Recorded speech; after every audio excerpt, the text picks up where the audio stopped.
माँ भारती को प्रणाम करता हूँ, सबके गुरु माता पिता को प्रणाम करता हूँ। बच्चों बहुत देर छाल आज पे और सभी लोगों को सुबह की राम राम, और खास तौर से अपनी सारी बहनों को बहुत सारी बधाइयाँ, बहुत सारी शुभकामनाएं। प्रभु आपकी रक्षा करें।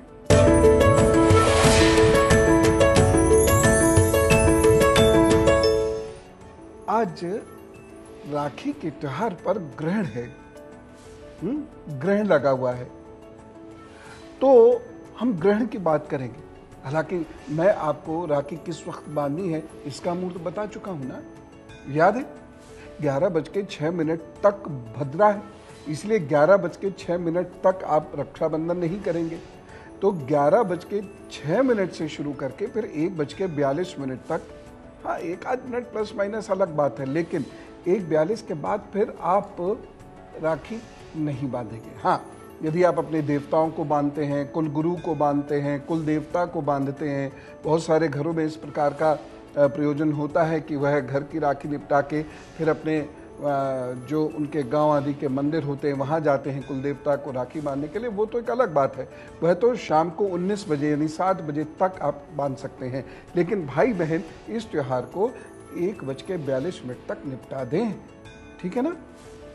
क्यों? क्योंकि उसके बाद ग्रहण का सूतक लग जाता है, और 11:06 से पहले चूंकि भद्रा है इसलिए आप राखी नहीं बांध सकते। भद्रा में राखी नहीं बांधी जाती है। अब ये ग्रहण को सुनते ही बहुत सारे लोगों में घबराहट फैलती है। चंद्रमा पर ये ग्रहण है, आंशिक ग्रहण है, तो क्या ये वास्तव में बहुत दिक्कतें करने वाला है? क्या ये भाई बहनों को बर्बाद कर देने वाला है? अक्सर ऐसी बातें सुनने में आती हैं, और इसीलिए मैंने ये सोचा कि आज आपको विशेष रूप से यही बात बताऊं कि इससे कितना डरने की जरूरत है। क्या डरने की जरूरत है? मेरे भाई बहनों को तो नहीं है, मैं तो बिल्कुल भी नहीं डरता, और डरने की कोई आवश्यकता है भी नहीं। लेकिन सबसे पहले जो गर्भवती महिलाएं हैं, बच्चियां बहनें हैं, सबसे पहले मैं उनका डर निकालता हूं। देखिए, इस चंद्र ग्रहण से आप पर फर्क नहीं पड़ने वाला, गर्भावस्था पर कोई फर्क नहीं पड़ने वाला, आने वाले बच्चे पर कोई फर्क नहीं पड़ने वाला। इसलिए आप आनंद से रक्षाबंधन का त्योहार मनाइए, और ग्रहण का गर्भ पर कोई विशेष प्रभाव होने वाला है, ये नुकसान देने वाला है, इसे भूल जाइए। ज्यादा से ज्यादा अगर फिर भी आपका वहम नहीं जा रहा है तो चलिए 2 उपाय कर लीजिएगा। यदि आपके पास कुश है, कुशा की जो घास होती है वो है, तो उसे अपने पास रख के आराम कर लीजिए, ठीक है ना? और दूसरा, तो नाभि में थोड़ी सी हल्दी लगा लीजिए बस। अगर आपको फिर भी डर, क्योंकि बहुत सारे लोग होते हैं, आप कितनी भी वैज्ञानिक तरीके से उन्हें कुछ भी बात बता दो, लेकिन वहम का इलाज तो हकीम लुकमान पर भी नहीं था। अब ग्रहण का समय क्या है, और किन राशियों को कुछ उपाय करने की आवश्यकता है, कुछ राशियों के लिए शुभ भी होने वाला है, वो कौन सी राशियां हैं, और ग्रहण का महा उपाय होता है, क्योंकि ग्रहण का दिन साधना के लिए बड़ा विशेष महत्व रखता है। इस दिन किए गए उपाय बेहद फलीभूत होते हैं, इसलिए मैं कुछ उपाय आपको जरूर बताना चाहता हूं, जरूर सुन लीजिएगा। लेकिन पहले ग्रहण का समय नोट कीजिए। ग्रहण 7 तारीख की रात को 10:52 पर शुरू होगा, और 8 तारीख की सुबह या 7 तारीख की रात मान लीजिए 12:48 पर इसका समापन हो जाएगा। 12:48 पर यह ग्रहण 1 घंटा 55 मिनट और लगभग 15 सेकंड तक रहेगा।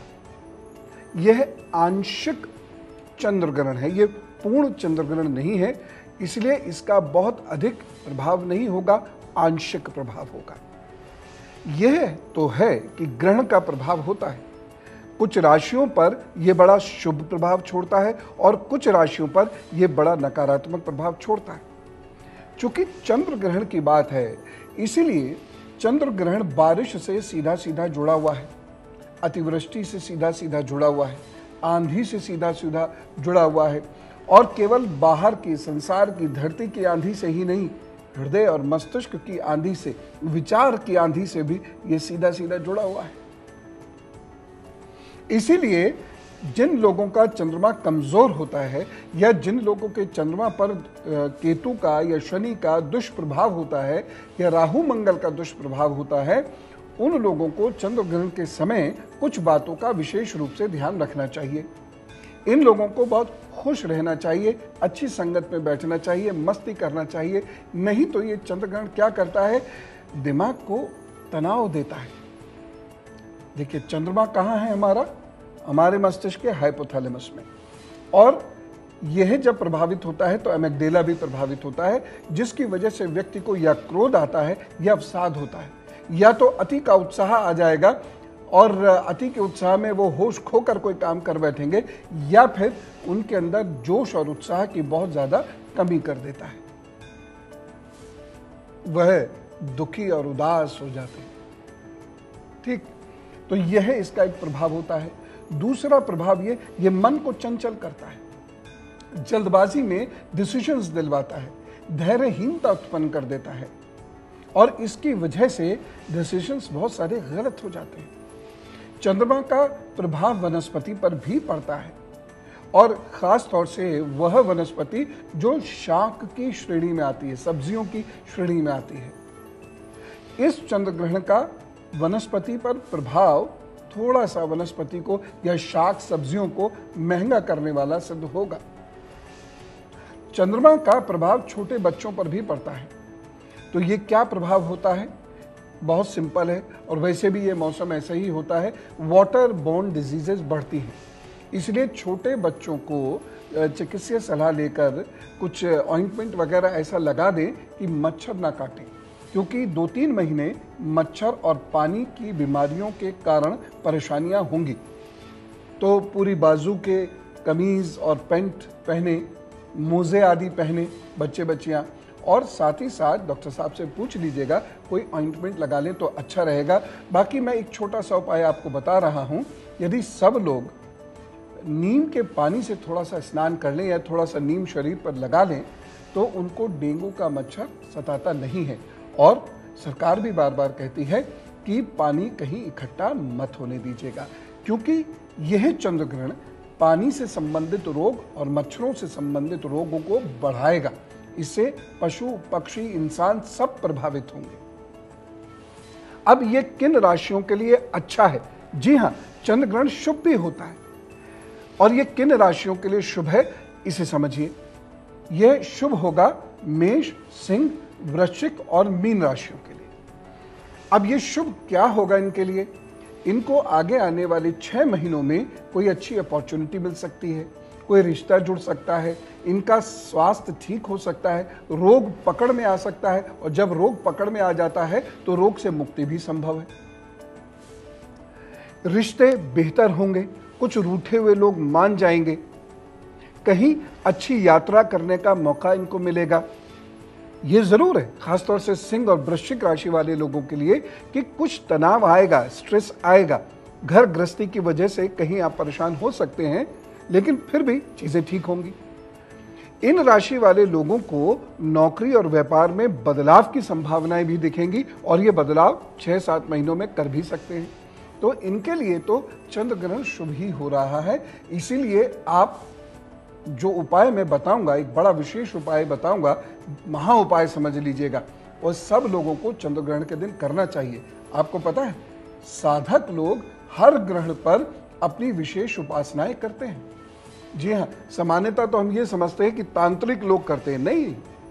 देवी के साधक, शिव के साधक, हनुमान जी के साधक, जो भी साधक है, जो भी ध्यान करता है, ध्यान साधना करने वाले लोगों के लिए चंद्र ग्रहण विशेष शक्तियां देने वाला होता है। कोई भी ग्रहण ये व्यक्ति की मस्तिष्क में कुछ विशेष प्रकार की ऊर्जाएं प्रस्तुत कर सकने की शक्ति रखता है। इसीलिए आप लोग भी वह उपाय अवश्य कीजिएगा। मैं बता दूंगा, और बहुत सरल से उपाय हैं, 2 उपाय बस बताऊंगा, और उससे बहुत फायदा होगा। लेकिन चंद्र ग्रहण का कुछ अशुभ प्रभाव कुछ राशियों पर अवश्य आएगा, ये बहुत ध्यान से समझें, और उसके साथ साथ मैं फिर उपाय भी आपको बताता जाऊंगा। जैसे वृषभ राशि है, मिथुन राशि है, कर्क राशि है, सिंह राशि है, तुला राशि है, धनु राशि है, मकर राशि है और कुंभ राशि है। इन राशि पर यह चंद्र ग्रहण कुछ कमजोरी उत्पन्न करेगा। यह कमजोरी किस चीज से संबंधित हो सकती है? जैसे वृषभ राशि वालों के लिए इस चंद्र ग्रहण की वजह से उनके रिश्ते कमजोर होंगे, उनकी घर गृहस्थी में या उनके घर परिवार में कुछ परेशानियां उत्पन्न हो सकती हैं।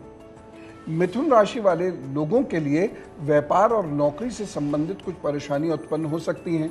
कर्क राशि के विद्यार्थी भी और लोग भी परेशान हो सकते हैं। कुछ सामाजिक चिंताएं भी बढ़ सकती हैं, प्रतिष्ठा की हानि भी संभव है, कुछ तनाव भी रिश्तों में हो सकता है। कन्या राशि और तुला राशि वाले लोगों के लिए नौकरी और घर में परिवार में दोनों जगह कुछ परेशानी ये देगा, कुछ हल्का फुल्का तनाव देगा। ऐसा कोई बहुत महत्वपूर्ण तनाव नहीं देने जा रहा है जिससे घबराने की जरूरत है। और वैसे भी मैं जो उपाय बताऊंगा वो आज ही कर लीजिएगा तो परेशानी होगी भी नहीं। इसके साथ साथ जो धनु राशि वाले लोग हैं इन्हें अपनी प्रतिष्ठा और स्वास्थ्य, खासतौर से मानसिक स्वास्थ्य का बहुत ध्यान रखना होगा।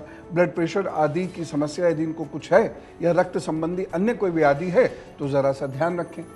मकर और कुंभ राशि वाले लोग थोड़ा सा स्वास्थ्य का ध्यान ज्यादा रखें और धैर्यपूर्वक ही कोई चीज खरीद फरोख्त करें, खासतौर से संपत्ति है या वाहन है। ये एकदम जल्दबाजी में कहीं पैसा ना लगाएं, कहीं इन्वेस्टमेंट ना करें, उससे नुकसान होने का डर है। साथ ही साथ अगर कोई मंगल कार्य ये कर रहे हैं तो उसमें बुजुर्गों का सानिध्य अवश्य ले लें तो लाभ होने लगेगा। अब यदि कहीं कोई बुरा प्रभाव दिख भी रहा है तो हम तो 2 पैसे वाला उपाय आपको बताने जा रहे हैं और ये उपाय है धागों का। आज धागों का त्योहार है। एक जरा सा वो धागा होता है जो दिलों को जोड़ देता है, जो जीवन को बेहतर कर देता है और इसे जो सामान्य धागा लोग कहते हैं, हम कहते हैं रक्षा सूत्र। तो यह रक्षा सूत्र वास्तव में रक्षा करता है, जबरदस्त रक्षा करता है। अब मैं आपको आपकी राशियों के दिन भर के हाल बता देता हूं, ध्यान से सुन लीजिएगा। मेष राशि, ये दिन आपके लिए अच्छा है। जम के मेहनत करेंगे तो लाभ अवश्य मिलेगा। नौकरी के लिए ये दिन अच्छा सिद्ध हो सकता है। हाँ, पिताजी के साथ अपने संबंध और उनकी सेहत का ध्यान थोड़ा सा रखिएगा। उपाय के लिए अनाज का दान कर दीजिएगा। वृषभ राशि, यह दिन आपके भाग्य पक्ष को मजबूत कर रहा है, इसीलिए इस दिन का अच्छे से इस्तेमाल करें। उपाय के लिए 5 फलों का दान करना बिल्कुल मत भूलिएगा। मिथुन राशि, स्वास्थ्य की दृष्टि से यह दिन बहुत अच्छा नहीं है, लेकिन अचानक कोई शुभ सूचना आपको मिल सकती है। आंख और गले का ख्याल जरूर रखें। उपाय के तौर पर नमः शिवाय का जप अवश्य कर लें। कर्क राशि, संभल के इस दिन चलना होगा। अपने संबंधों में दरार ना आए इसलिए, नहीं तो आपके संबंध बिगड़ सकते हैं। कुछ लोग आपकी प्रतिष्ठा की हानि की तैयारी भी कर रहे हैं, इसलिए उनसे बचने के लिए आप क्या कर लें, आप ओम रुद्राय नमः का जप कर लें, अभिषेक कर लें, फिर अपने काम पर जुट जाएं तो सब ठीक करेंगे। सिंह राशि, बदलाव का समय है, लेकिन यह परिवर्तन बुजुर्गों की सलाह से ही कीजिएगा, नहीं तो हानि हो सकती है। अपने पेट और कमर का ख्याल विशेष रूप से करें। उपाय क्या करना है, अपने इष्ट को लाल फूल अर्पित करके उसके बाद अपने काम पर जुटिए, प्रभु सब ठीक करेंगे। कन्या राशि, बहुत सोच समझ कर कोई निर्णय लीजिएगा, अन्यथा वह निर्णय आपको नुकसान दे सकता है। लेकिन विद्यार्थियों के लिए इस दिन की गई पढ़ाई और बनाए गए नोट्स बहुत लाभ देने वाले सिद्ध होंगे। उपाय क्या करना है, ओम गंगणपताय का जप करें, मन को शांत करें, फिर काम पर जुटें तो वो सब ठीक करेंगे। अब बात बचती है कि किस राशि वाले लोगों को किस रंग का धागा जरूर बंधवा लेना चाहिए और महा उपाय क्या रहेगा।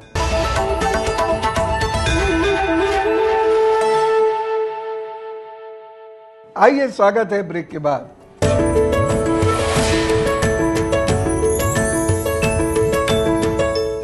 अब फटाफट लिखते चले जाइए। मेष राशि वाले लोग लाल रंग के धागे का इस्तेमाल करें। वृषभ राशि वाले लोग एक सफेद रंग का सूती धागा अवश्य बंधवा लें। मिथुन राशि वाले लोग एक सफेद रंग का और हरे रंग का धागा मिक्स करके फिर पहन लें। कर्क राशि वाले लोग एक सफेद धागा और लाल धागा मिक्स करके पहने। सिंह राशि वाले लोगों को सफेद धागा सूट करेगा। कन्या राशि वाले लोग हरे रंग के धागे का इस्तेमाल करें। तुला राशि वाले लोग सफेद और नीले रंग का धागा मिक्स करके पहने। वृश्चिक राशि वाले लोग लाल और नीले रंग का धागा मिक्स करके पहने। धनु राशि वाले लोग सफेद और पीले रंग का धागा मिक्स करके पहने। मकर राशि वाले लोग पीला और नीला रंग मिलाकर पहने। कुंभ राशि वाले लोग नीला अथवा काले रंग का धागा पहने। और मीन राशि वाले लोग पीला और लाल रंग का धागा मिलाकर पहने। ये धागे जब आप बंधवाएंगे, चाहे माँ से या बहन से या बेटी से या गुरु से, जब ये धागा आप बंधवाएंगे तो अपने प्रभु का नाम जरूर ले लीजिएगा। और दो महत्वपूर्ण उपाय मैं बता रहा हूं, ये सभी जन को करने ही हैं। कर लेंगे तो बहुत अच्छा रहेगा, ग्रहण का बुरा प्रभाव आप पर नहीं होगा। लेकिन पहले आपकी राशियों का हाल बता देता हूं। तुला राशि, आगे बढ़िए, मेहनत से काम कीजिए। वक्त आपके लिए बाधाओं के बाद तरक्की देने वाला है, लेकिन जोश में होश मत खोना। उपाय क्या करना है? दूध का दान जरूर कर दीजिएगा। वृश्चिक राशि वाले लोग बहुत संभल के चलेंगे इस दिन, क्योंकि मन व्याकुल है। गलत डिसीजन से आपको खासा नुकसान हो सकता है। उपाय क्या करना है? हल्दी का तिलक लगाइए, मन को शांत रखिए, और हाँ, दिन में 2-3 बार कपूर सूंघ लीजिएगा। धनु राशि वाले लोग बहुत सोच समझकर किसी से बात करें, क्योंकि रिश्तों में खटास उत्पन्न होने का दिन है। कहीं ऐसा ना हो कोई व्यक्ति परमानेंटली आपसे दूर होने की सोच ले इस दिन। उपाय क्या करेंगे? ओम ब्रह्म बृहस्पताय नमः का जप करें, फिर काम पर जुटें। मकर राशि वाले लोग हंसिए जरा आज, और हंस के आराम भी करते रहिए, काम भी करते रहिए। त्योहार को खूब एंजॉय कीजिए, बस वाहन ध्यान से चलाइए। उपाय क्या करेंगे? नीले या काले रंग के कपड़े का दान कर दें। कुंभ राशि के लोग अपने स्वास्थ्य का बहुत ज्यादा ध्यान रखें, और साथ ही साथ अपने माता पिता के स्वास्थ्य का भी ध्यान रखने की आवश्यकता है। उपाय क्या करेंगे? मसालों का दान कर दीजिएगा। मीन राशि वाले लोगों के लिए यह दिन अच्छा है, आपको लाभ मिल सकता है। वैसे सारी बहनों को तो मिलेगा ही लाभ, लेकिन फिर भी मीन राशि वाले लोग इस दिन परिवर्तन का भी प्रयास करते हैं तो अच्छे परिणाम मिलेंगे। उपाय क्या करना है? हल्दी और चंदन का तिलक कीजिए, अपने काम पर जुटिए तो सब ठीक करेंगे। हम में से कुछ लोगों का जन्मदिन है, तो चलिए जन्मदिन की देते हैं शुभकामनाएं। दीर्घायुरारोग्यमस्तु, सुयशः भवतु, विजयः भवतु, जन्मदिन शुभेच्छा। आपको आगे आने वाले 12 महीनों की बहुत बहुत शुभकामनाएं, बहुत बहुत बधाइयां, क्योंकि अच्छा वक्त है। आगे बढ़कर घूमने फिरने का, काम करने का मौका मिलने वाला है।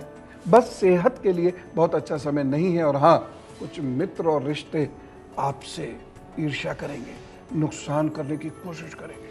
बस आप अपने काम पर मुस्तैद रहिएगा, लोगों से अच्छा बर्ताव कीजिएगा। उपाय क्या करना है? आपको हर शुक्रवार मखाने बांटने हैं, और आज माता जी से एक चांदी की चेन लेकर पहन लीजिए। अब एक प्रश्न आ रहा होगा कि आज तो ग्रहण है, कब करें? कभी भी कर लीजिए। ग्रहण का जो असर है वो भाई बहन के राखी बांधने वाली बात के लिए है। आप अपना काम कभी भी कर लीजिएगा।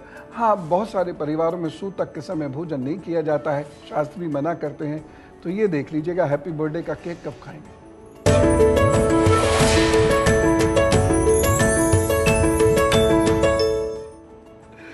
अब मैं आपको बहुत विशेष उपाय बताता हूं। इस दिन सुंदरकांड का पाठ यदि आप करते हैं शाम को 7:30 के बाद, तो यह आपको विशेष फलदायी सिद्ध होगा। इसे 12:48 से पहले पहले समाप्त कीजिएगा। ये सुंदरकांड का पाठ बहुत सारे घर गृहस्थी के दोषों को भी इस दिन दूर कर सकता है। और यदि ओम हंग हनुमते रुद्रात्मकाय हुम फट, इसका आप 11 माला का जप पूरी एकाग्रता के साथ कर लेंगे, तो ये आपके बहुत सारे परेशानियों को, दुश्मनों को शांत कर देगा। इस दिन का एक उपाय और बता रहा हूं, लिख लीजिए।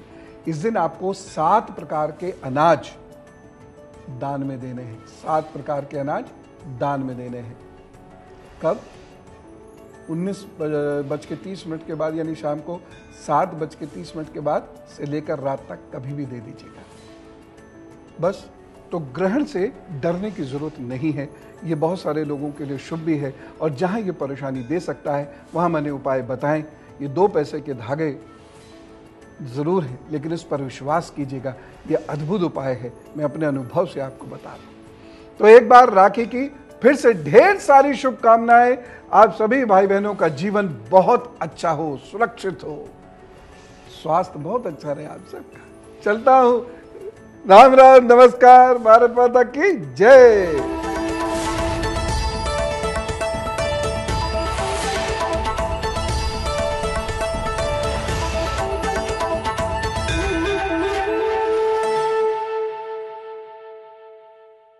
ये है एबीपी न्यूज, आपको रखे आगे।